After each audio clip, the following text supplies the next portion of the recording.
All right, today we're going to jump into a really fascinating modern fable. It's called The Court of Feathers, and it asks a really tough question. What happens when your own kindness gets weaponized against you? We're going to unpack the surprisingly high cost of good intentions when you're not balancing them with a little bit of caution. So, right from the get-go, the story hits you with this question. Can your kindness actually be turned against you? I mean, really think about that. That's the central conflict we're about to see play out in a very unusual courtroom. See, our setting isn't some stuffy, typical courtroom.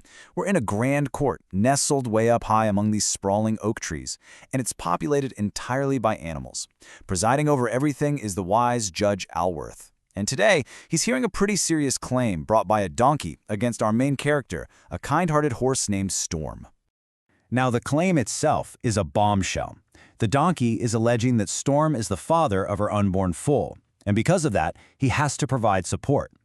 This one accusation puts everything on the line. Not just their friendship, but Storm's entire character is on trial here.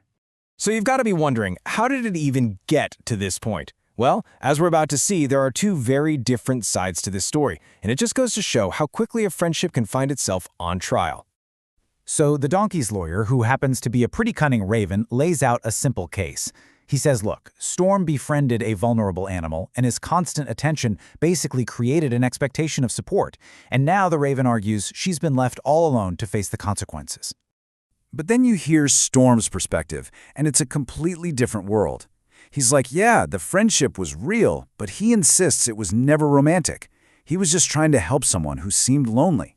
From his point of view, a simple act of kindness has been completely twisted and is now being used to manipulate him. Okay, let's just break this down. On one side, we have the idea that friendship implied a promise of support. On the other side, Storm is saying it was just friendship, nothing more. She claims she trusted him because of his actions. He claims that very trust was used to exploit his kindness. It's a classic he said, she said, but somehow the stakes here feel a whole lot higher. So where exactly does kindness end and obligation begin? That question is really the heart of this whole fable. And Storm's friends, Lily and Thunder, well, they have some pretty strong opinions on this. Storm's friend Lily makes a fantastic point. She says trust isn't the same thing as consent. Just because Storm was kind doesn't mean he automatically signed up for a lifelong obligation. For her, this is all about having clear boundaries, even when you're friends. Then you've got Storm's brother Thunder, who's even more blunt about it. For him, this isn't some simple misunderstanding, no way. He sees it as a deliberate act of manipulation. He thinks the donkey saw that Storm was kind and maybe a little lonely and just intentionally exploited it for her own gain. Okay, so the arguments have been made, and now all eyes turn to Judge Alworth. His verdict isn't just going to decide what happens to Storm, it's about to deliver the central lesson of this entire story. And it's a lesson not just for them, but for all of us. And the judge's wisdom? Wow, it just cuts right to the core of the problem. He tells Storm that being kind without any limits can actually be a danger to yourself. The huge lesson here is that real strength isn't just about being generous all the time. It's about knowing when to say no, when to protect yourself.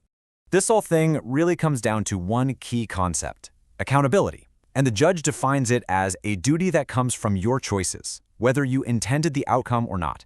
It's a tough pill to swallow, but it is the absolute core of his verdict. The judge's logic is pretty clear, laid out in two parts. First, he calls Storm's actions reckless. Yeah, his intentions were good, but he gave his trust away blindly, without even thinking about the possible consequences. And because of that recklessness, he now has a duty to bear. He has to provide support, as a direct and pretty difficult lesson in accountability. And so, there it is. The final verdict is in. Storm is officially ordered to provide for the foal, at least until the true paternity can be figured out.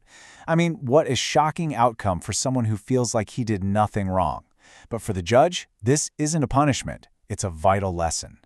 So the trial is over, but for Storm, the story is really just getting started. Now comes the hard part, dealing with the weight of this painful but ultimately transformative lesson. The immediate fallout is it's tough. Storm is just stung by how unfair it all feels. But with his friends there to support him, he slowly starts to process the whole thing, not as a punishment, but as a necessary, if really difficult, lesson. He's starting to see that trust is precious. It's something that has to be earned, not just given away for free. And this right here, This is Storm's moment of real growth. He finally admits his own part in what happened, that his loneliness made him vulnerable. And in accepting that painful lesson, he also gains its wisdom, vowing that he will never, ever make the same mistake again. Ultimately, the Court of Feathers leaves us all with a pretty powerful question. The goal here isn't to be less kind, but to be wiser with our kindness. So it's worth asking yourself, in your own life, who has truly earned your trust?